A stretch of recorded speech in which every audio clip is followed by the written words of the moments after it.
Hello student. Class twelfth में हम लोगों ने लास्ट क्लास में रिलेशन फंक्शन स्टार्ट किया था, है ना। और इसमें हम लोगों ने टाइप्स ऑफ रिलेशन में एक तो एम्प्टी रिलेशन, दूसरा universal relation, reflexive and symmetric relation, इनको देखा था। आज जो है हम लोग ट्रांजिटिव रिलेशन को स्टडी करेंगे। ठीक है। सो ट्रांजिटिव रिलेशन क्या है ये आज हम लोग देखेंगे। ओके। सो ट्रांजिटिव रिलेशन, सो ट्रांजिटिव रिलेशन अगेन रिफ्लेक्सिव में जैसे हमें हमेशा अपने सेट को देखना पड़ता है जिस सेट पे रिलेशन डिफाइंड है। सिमेट्रिक में नहीं देखना पड़ता है, सिमेट्रिक में सिंपली मुझे रिलेशन को स्टडी करना पड़ता है। ट्रांजिटिव में भी सेम केस है, आपको सिर्फ रिलेशन को स्टडी करना है। जो मेरा ओरिजिनल सेट ए है वो क्या है वो हमारे लिए उतना इंपॉर्टेंट नहीं है, बट ऑब्वियसली उसके एलिमेंट हमें पता होने चाहिए। ठीक है। तो मान लीजिए एक रिलेशन ए मेरा सेट है and R is a relation in A. So इसका मतलब क्या है, R is a subset of A cross A. अब हमको ये चेक करना है कि ये जो रिलेशन है मेरा सिमेट ट्रांजिटिव है या नहीं। तो इसके लिए क्या होना चाहिए स्टेटमेंट। तो if A B belongs to R and B C belongs to R, यानी कि ये दोनों गिवन होगा, ये दोनों अगर प्रूफ भी करना हो तो ये दोनों हम मान के चलेंगे जनरल वे में। देन आपको क्या दिखाना होगा, यानी ए और बी रिलेटेड है, बी और सी रिलेटेड है, यानी कि इसका जो दूसरा है उसका पहला होना चाहिए एक दूसरे एलिमेंट का, है ना। देखिए बी यहाँ पे है ना ऑलरेडी, ये इसका दूसरा इसका पहला होना चाहिए। तो हम बोलेंगे कि ए और सी भी रिलेटेड होगा, यानी कि A C also belongs to R. अगर ये ऐसा हो रहा है then we will say that this R is reflexive relation. तो हम बोलेंगे कि ये आर मेरा जो है ये रिफ्लेक्सिव रिलेशन है। ठीक है, इसको एक एग्जांपल से समझते हैं। ठीक है, आप ध्यान रखिएगा, यानी ए बी और बी सी आपको ये दोनों मिलना चाहिए, और उसके बाद हम देखेंगे कि ए सी है या नहीं। अगर ए सी है तो रिफ्लेक्सिव है, और अगर ए सी नहीं है तो रिफ्लेक्सिव नहीं है। तो उसके लिए पहले आपको ए बी और बी सी आपको पता करना होगा कि मेरे लिए ए बी क्या होगा और बी सी क्या होगा। तो चलिए इसको पहले एक एग्जाम्पल से समझते हैं। मान लीजिए कि ए जो है वो मेरा है 1, 2, 3। आर एक रिलेशन ले रहे हैं 1, 1, 2, 3, 3, 1, 1, 2, है ना, 1, 3। ये मान लीजिए मेरा रिलेशन है। ठीक है, हमको अब ये चेक करना है ये रिफ्लेक्सिव है या नहीं। तो सबसे पहले हमको ए बी और बी सी देखना पड़ेगा। ए बी और बी सी क्या है, तो अब पहले तो आपको ए बी चुनना पड़ेगा। मान लीजिए ये मेरा ए बी है ना, ये मेरा ए बी है। तो हम देखेंगे कि किसके स्टार्टिंग में बी है, किसके स्टार्टिंग में बी है। तो इसके स्टार्टिंग में भी बी है, इसके स्टार्टिंग में भी बी है। तो पहले इसको लेते हैं, तो ये मेरा बी सी का काम करेगा। तो बी हो गया 1 और सी हो गया 2। तो ए बी है बी सी है, तो ए सी क्या होगा 1, 2, 1, 2। तो यही है, तो यही मेरा बी सी का काम भी करेगा, यही मेरा ए सी का काम भी करेगा। तो ए सी है। तो अब लेकिन ये अभी एक एलिमेंट के लिए, ऐसा दो एलिमेंट के लिए हमने किया, तो अभी हम नहीं बोलेंगे कि ये ट्रांजिटिव है। अब इसके लिए भी चेक करेंगे, ये भी तो बीसी का काम कर सकता है। अब इसको हम छोड़ देते हैं, अब बीसी का काम मेरा कौन कर रहा है ये। तो अब इसके लिए हम चेक करेंगे, तो ए बी है बी सी है, तो ए सी क्या होगा 1, 3। 1, 3 भी यही है, यानी ए सी का काम भी यही करेगा। तो ऑब्वियसली है। तो हम बोलेंगे कि ये रिलेशन अभी भी, हम बोलेंगे कि चलिए ए बी है बी सी है तो ए सी है इसके लिए। लेकिन अभी हम कंक्लूड नहीं कर सकते हैं कि ये रिलेशन मेरा क्या है, ट्रांजिटिव है। ठीक है, ऐसा सबके लिए होना चाहिए, ये हमको देखना पड़ेगा। ठीक है। तो अब हमको नेक्स्ट ए बी चुनना पड़ेगा। हमको अब इसमें क्या करना होगा कि नेक्स्ट ए बी चुनना पड़ेगा कि नेक्स्ट ए बी मेरा क्या होगा। तो ये 1, 3 था।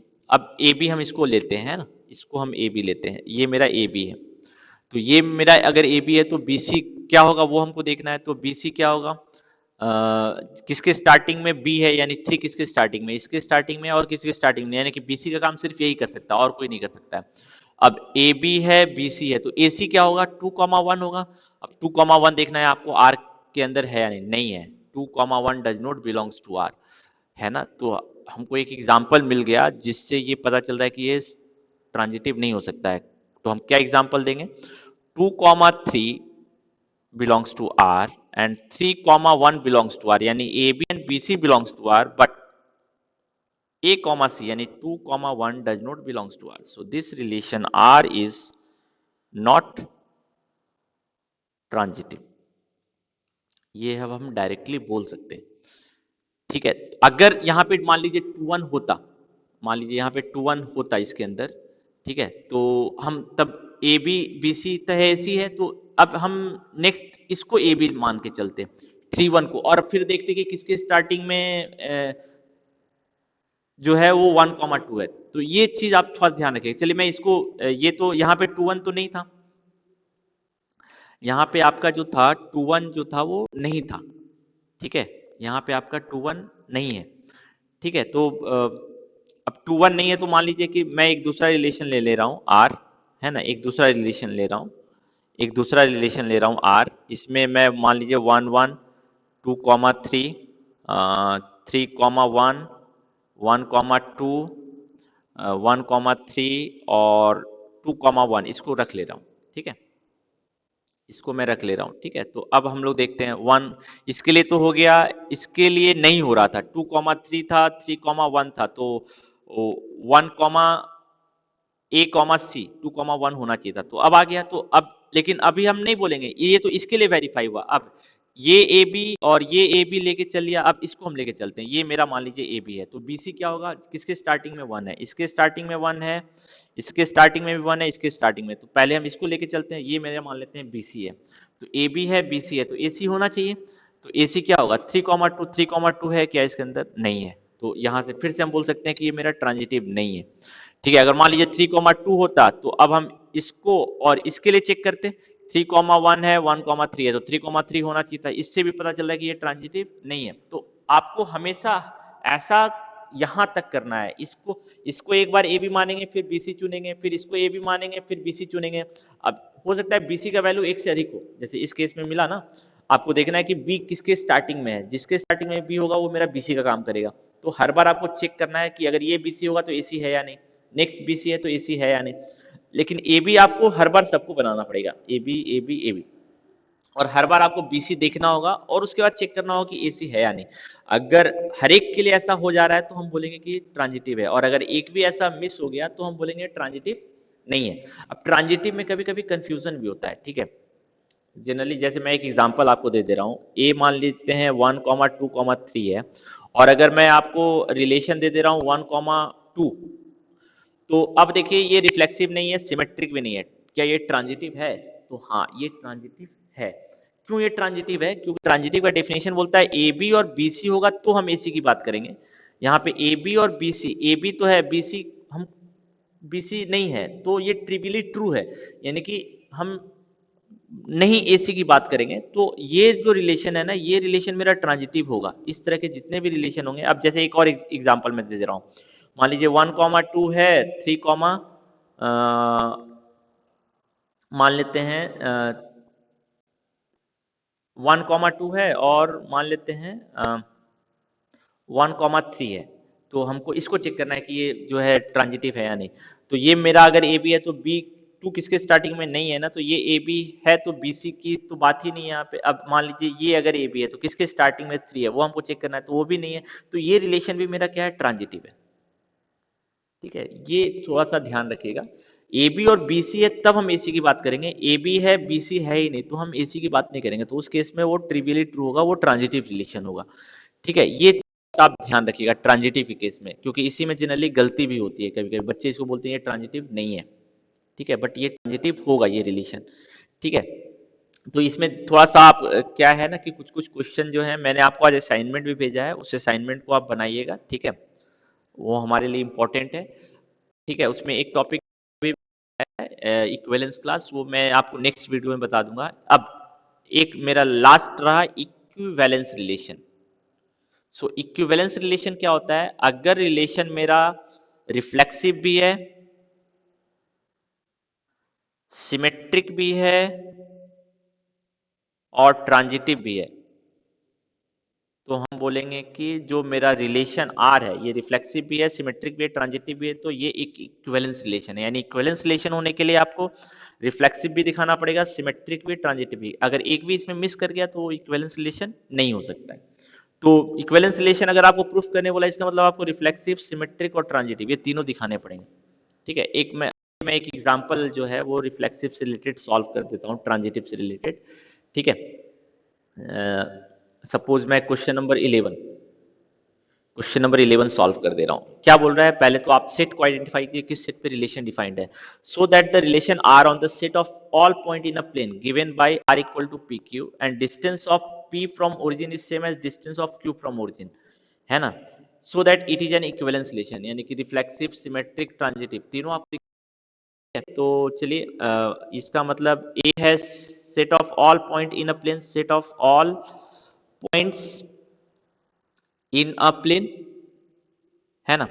आर मेरा क्या है, आर मेरा है दो पॉइंट कब रिलेटेड होंगे प्लेन पे, हर एक पॉइंट रिलेटेड नहीं होगा इस रिलेशन से। दो पॉइंट तभी रिलेटेड होंगे जब distance of P from origin is equal to distance of Q from origin, distance of Q from origin. अगर ऐसा होगा तभी हम बोलेंगे कि P और Q दोनों रिलेटेड होगा। तो इसको हम लोग ज्योमेट्रिकली सॉल्व करेंगे तो अधिक आसान होगा।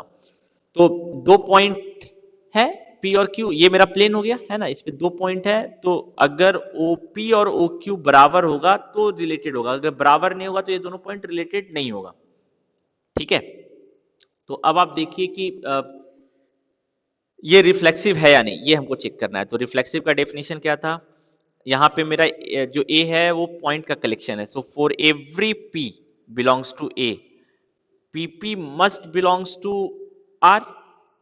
हर एक पी के लिए जो पीपी है वो आर के अंदर होना है, कि हर एक के लिए पॉइंट खुद से रिलेटेड होना चाहिए। तो ऑब्वियसली यहाँ पे हम बोल सकते हैं ना कि हम बोल सकते हैं ना कि दो पॉइंट कब रिलेटेड होगा, जब दोनों का डिस्टेंस ओरिजिन से बराबर हो। तो ओरिजिन को मान लेते हैं ओ, तो हम इसका मतलब हमको दिखाना होगा कि OP is equal to OP है या नहीं। तो हम बोल सकते हैं ना OP is equal to OP and it is true for every point P belongs to A के हर एक पॉइंट के लिए होगा।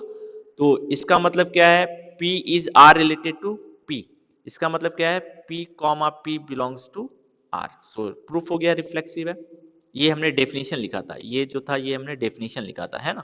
अब आते हैं सिमेट्रिक पे।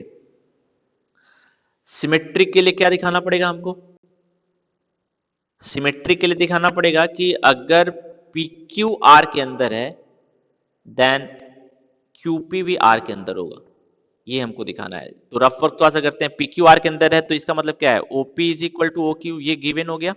अब इसको दिखाने के लिए इसका मतलब OQ is equal to OP हमको दिखाना पड़ेगा। तो अब जब OP OQ के बराबर है तो हम लिख सकते हैं ना OQ is also equal to OP।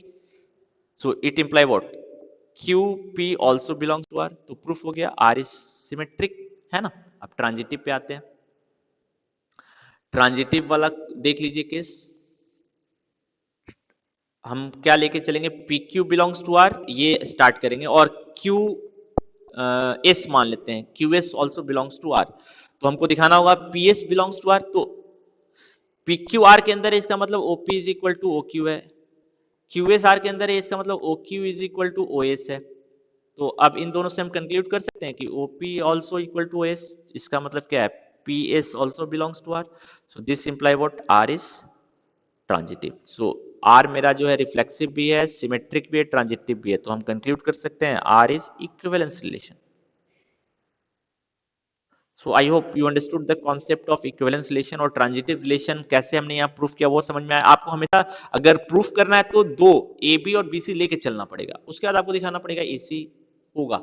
अगर होगा तो ट्रांजिटिव है, नहीं होगा तो ट्रांजिटिव नहीं है। ठीक है। तो पहले आप यहां तक कंप्लीट कीजिए। नेक्स्ट क्लास में एक और क्लास हम लोग लेंगे और उसमें हम लोग इक्विवेलेंस रिलेशन को स्टडी करेंगे। ठीक है।